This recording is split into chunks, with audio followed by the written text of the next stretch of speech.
Nabuhay muli ang ilusyon ng mga fans ni Kim Chiu at Zian Lim dahil nga sa mga photo na pinost nila sa Instagram. Si Kim nagpost ng mga photo na nakabikini siya ng kulay green at Balisan Island ang location. Series of photos yun na labas ang kaseksihan niya. Siyempre ang daming pumupuri sa lindog ni Kim na sabi nga nila, ito na talaga ang tamang panahon para mas maging maganda, maalindog dahil single na nga siya ulit. Pero may mga naguguluhan, nag-iilusyon dahil sa Instagram story naman ni Zian. Nakita nila na puro tabing dagat ang post nito. Dalawang black and white na photo na view ng dagat with matching puno ang makikita. So nagkataon lang ba na parehong nasa tabing dagat ang mindset nila? At dito nga pumasok ang mga imahinasyon ng mga fan nila na baka magkasama ang dalawa sa dagat. Anyway, mas marami syempre ang nagsasabi na nagbabago talaga ang babae kapag nahihiwalay sa jowa.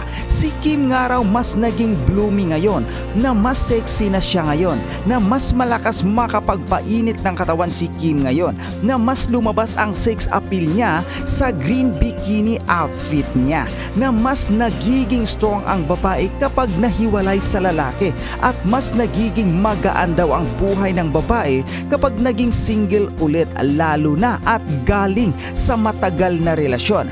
Pero nakakaloka rin na super abangers ang mga fans na i-like ni Paolo Avellino ang mga sexy photo ni Kim.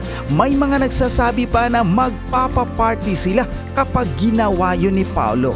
Paniniwalaan natin ay ang mga taong malalapit sa kanila.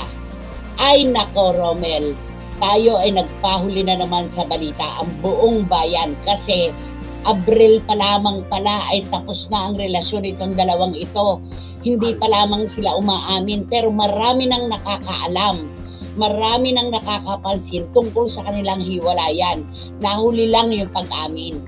Ay, tignan mo nga naman, alam mo ngayon, ang panahon talaga ngayon na pag alam na nilang hiwalay na sila, hindi mo na salayang, siguro nag-aantay pa sila ng pagkakataong aamin na ba tayo o i-work out pa natin ito. Ganun na ngayon ang mga relasyon, At saka, muna nila. Oo.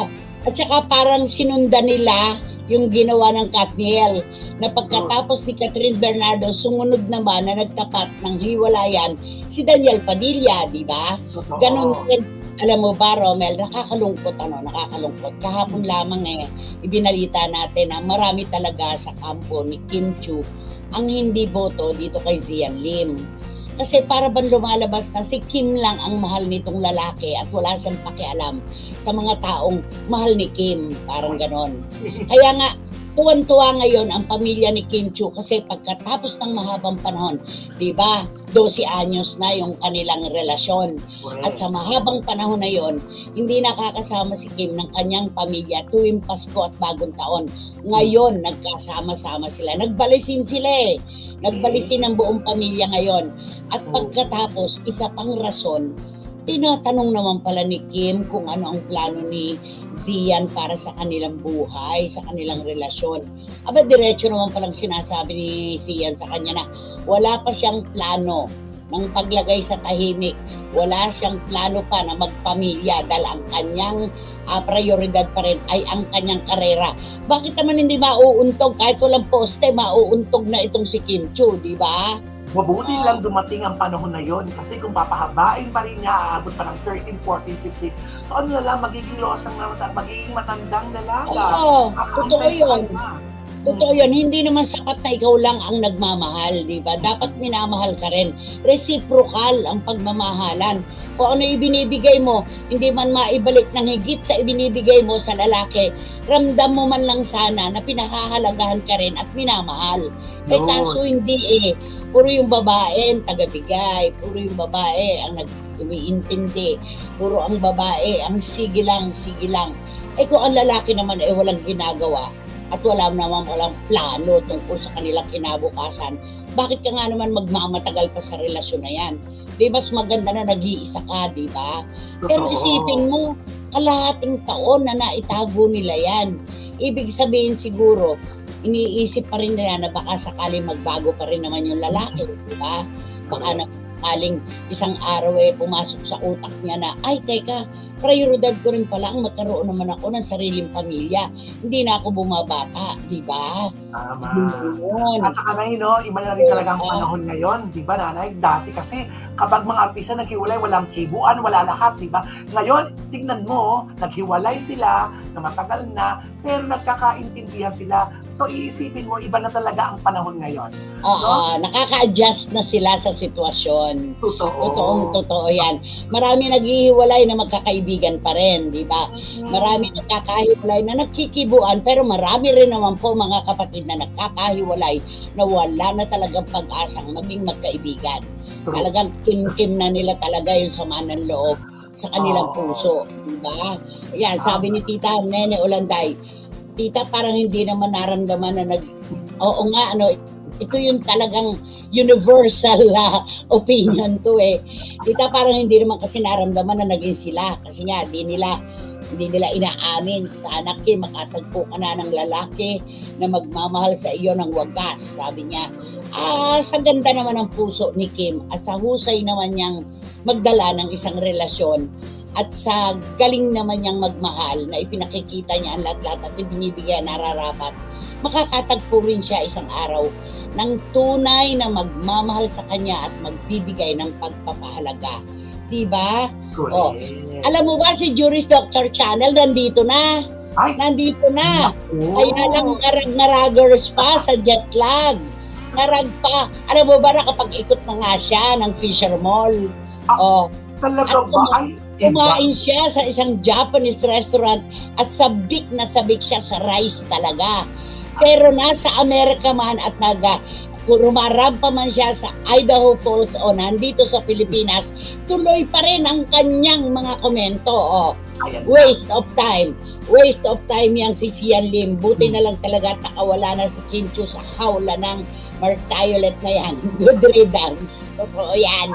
Ako, Jury, salamat. Thank you. At sabi ni Ching Bautista Silverio, teka muna, alam mo naman ito, short but sweet kung minsan. Pero short but something kadalasan. Eto, Nay, karil ba ka mo ang priority ni Sian Lim? Meron ba? Ayun na. Ching Bautista Silverio and John, thank you so much. Salamat sa inyo. Ito naman si Eddie Letada. Naku Kim, may lalaking sadyang para sa'yo. Huwag ka nang magtiyaga pa sa lalaking naglalagay ng pulang gamot sa paa niya. Isang mangga ang lalaking yan. Huwag ka nga ano-ano dyan, sabi ni Eddie Letada. Nako, mukhang mainit ang utak ng mga CFMers ngayon, ano? Katatapos ang Pasko, naghihintay na ng bagong taon, pero eto, mukhang matutulis. Sabi naman ni Boycie Karagay, yes, nung naging sila naman, wala akong naramdaman na spark. Parang walang dagundong, parang si Kim lang ang nagmamahal. Yun yun talagang pangmaraming opinion talaga. Pinagdudahan nga kayo sa loob na ilang taon. Kasi nga wala naman nakikita, 'di ba? Wala namang kilig, 'di ba? Parang ganon. Bakit? 'Di ba naman? Kakaloka. At na nga tayo mapaniwalang naging sila, ganito pa ang nangyari.